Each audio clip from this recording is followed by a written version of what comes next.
going to show you some highlights of Canva, a freeware site that can be used by the most novice to the most established designer. Okay, so to access Canva, you simply go onto its website and log in. There are paid options, or the so-called pro options, available, and this will generally get you more layout and elements to work with. At the beginning, however, you will do well with just the standard free option. Okay, so the first thing that you will see is that you have various options in terms of creating a design. You can create anything from a poster to a business card, and anything in between. You can also insert custom dimensions in pixels, millimeters, or inches. Just a side note here, once you have the dimensions of your layout, you will need a pro account in order to change it. So make sure your dimensions are correct the first time around. Now, if you click on these options, you will see each one of them have a pre-designed template. A whole lot of them, actually. Making use of one is as simple as ensuring it's free and then clicking on it. As you can see, there really are some nice ones to choose from. The thing about these designs, however, is that not only can you add to them, which I will show you how to do in a minute, you can also edit the elements of the design itself. See here, when I click on an element, I get some options at the bar at the top. I can also move and rotate the element just as I want.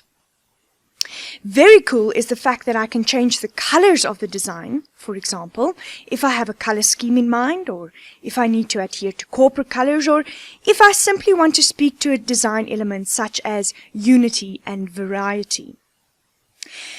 You will see that you can choose from the default color palette, or you can add a new color by clicking on this plus sign and then moving your mouse around.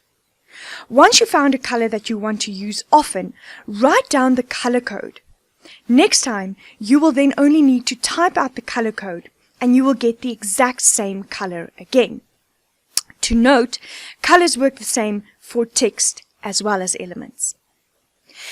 Now, apart from adjusting the color, you can also copy the element and arrange its position. Here, you will bring an object forward or move it backwards so that they are arranged in the way you want them to be. Much like stacking papers, you will want some in front of others. Likewise, here you will also set the object's transparency. Now, this goes hand in hand with the colors that you will select and the way that you arrange objects. Play around with your designs and see for yourself what works. Obviously, those things that do not work can always be deleted. You can also insert a link to an object. This is to say that if a person clicks on the object, they will be redirected to a web page, an email address, or anything like that. Obviously, however, this does not work if you plan to print your design or if you save it as anything other than a PDF. More about this a little later. Next, let's look at how you can add to a layout or design. Here too, Canva has made it really easy for you.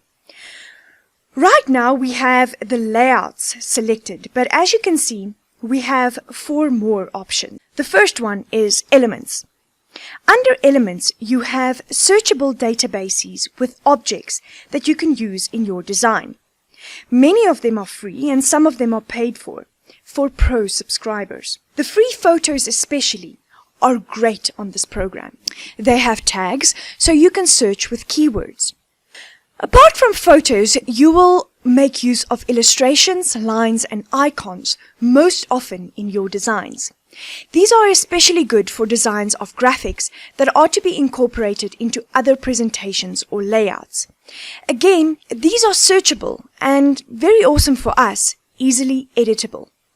You will start to create and cultivate your own style, and which elements you use will be largely dependent on that.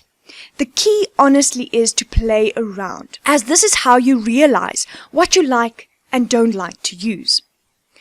Apart from photos, and lines and illustrations and icons, Canva also has the usual shapes and some cool charts.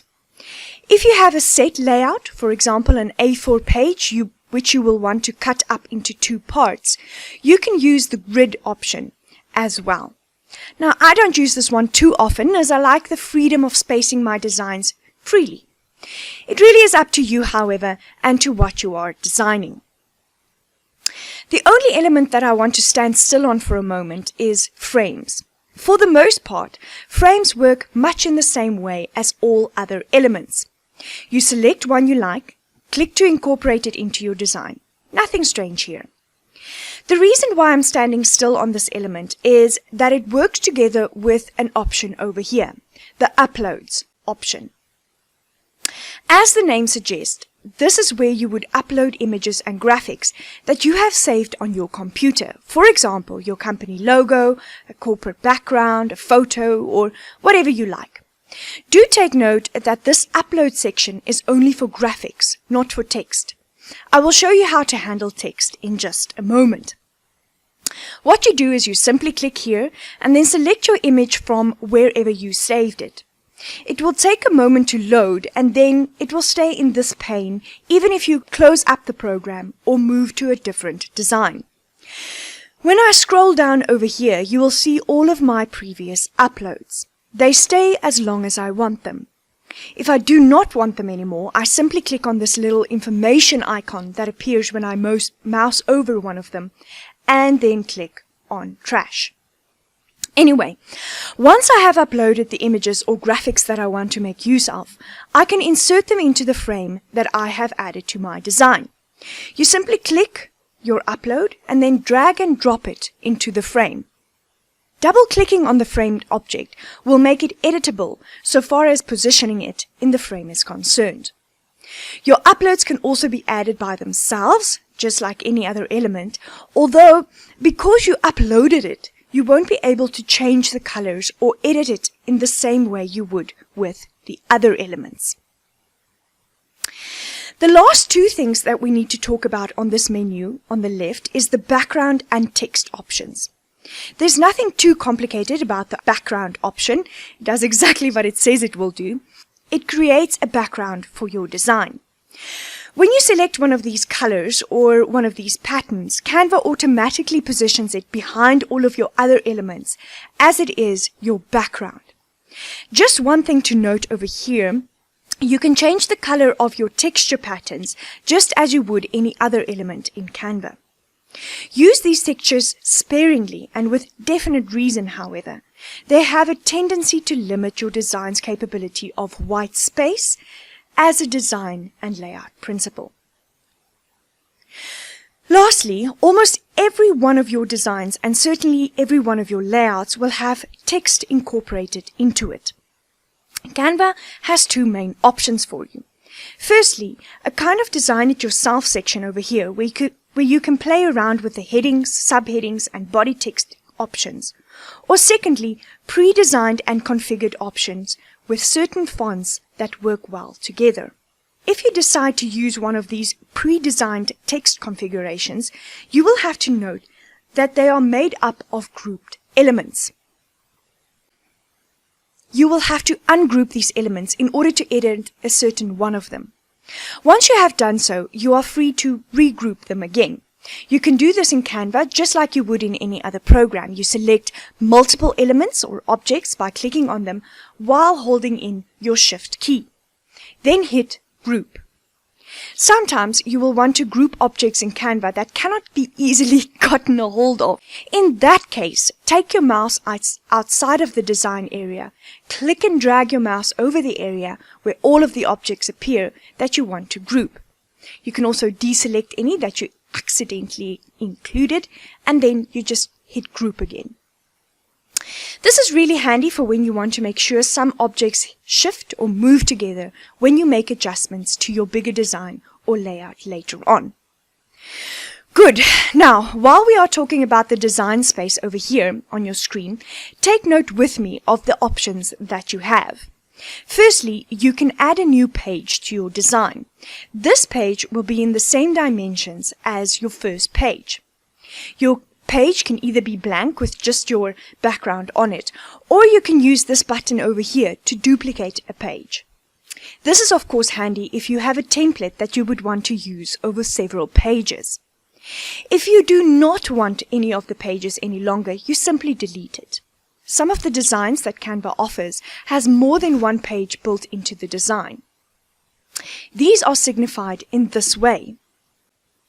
Once you are happy with your design, you move over to the menu at the bottom right, where you can adjust the zoom.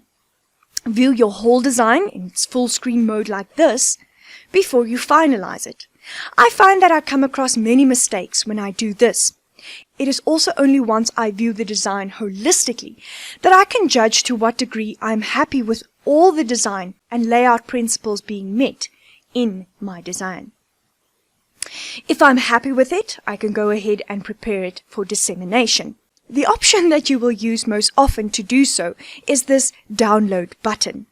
When you click on it, a drop-down menu will appear with several options. For posters and other material that needs to be printed, you will obviously select the PDF option.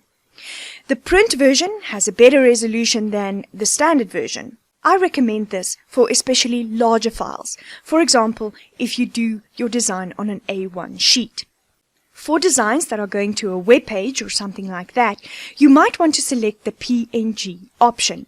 If you are designing something that you will use in other applications, for example Photoshop, you can select JPEG. Either way, once you select your option, you can click Download. After a few moments, your design will be ready, and by default, it would have downloaded to your computer's Downloads folder. You can retrieve it from there, or open it up directly here and save it wherever you want. That's how easy it is to design and make layouts in Canva. One last thing that I want to show you is this little hack that I employ often. Sometimes you might see a design under a label, for example, that you want to employ for a poster or some other design. The dimensions of the label design are off for what you want, however, and so you will want to transfer this design to another place with other dimensions. Well, here's what you do. You sit on the design that you want and then press Ctrl and A together on a PC or Command and A together on your Mac. This is the shortcut key for Select All. Then, once everything about the design is selected, you press Ctrl C for copy, go back to your design and select the dimensions that you want. For example, poster dimensions. Click on the design space and press Ctrl V for paste. While all of the other elements are still selected, go ahead and resize them so that they fit into the new design dimensions. You might also have to adjust some of the elements individually. Just click anywhere on the page to deselect and then reselect the individual element that you want to adjust. Easy as that. Now, back on the design page that we just visited, you will see that Canva saves all of your previous designs for you. You can always go back and edit them. If you want to duplicate any one, just hover over it and then click on this arrow. One of the options that you have is to make a copy of the design, which you can then edit independent of the original.